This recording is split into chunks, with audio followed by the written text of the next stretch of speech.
Well, that's an interesting question, isn't it?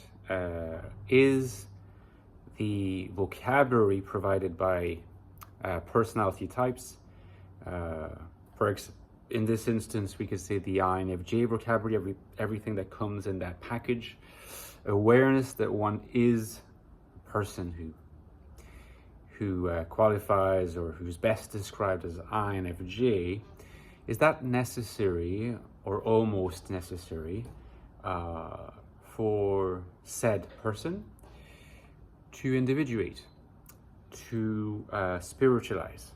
Okay. It's an important question because it's also a way of approaching the wider issue of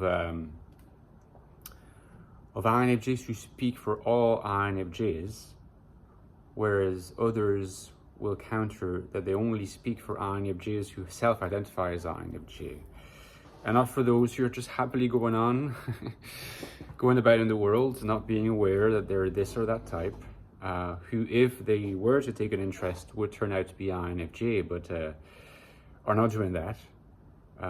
Does that mean they're in a worse condition? Intuitively, we want to say no. Right? So this is let me put it in simple terms. I do not think, like at all, that possessing the particular kind of theory or vocabulary that describes the INFJ or the INTP or the ISFJ, what have you, I do not think at all that this is necessary to individuate. Okay? It's not necessary for your life.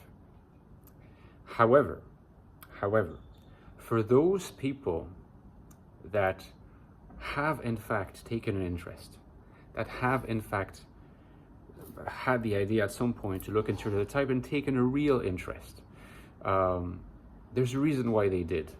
There's a reason why they did.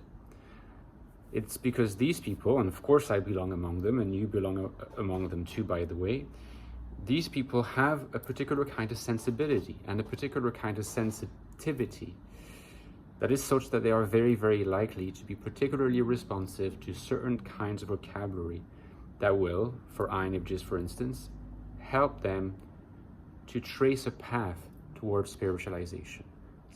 It's like equipment, it's like tools, it's like providing a narrative of what's possible that they didn't believe was possible. It's not that it's necessary for all people that would be INFJ if they took the test, or if they, better if they explored the literature and qualitatively assessed that they are INFJ. But I think it is immensely useful to those among that broad population that in fact have looked deeply into their INFJ identity as INFJs, because it responds to a particular call within them. You might even say within their soul.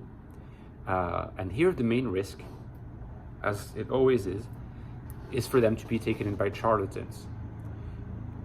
Do use the INFJ vocabulary, but use an INFJ vocabulary that opens up your possibilities and sees you as a being of possibility rather than boxing you in. See you soon, guys. Bye-bye.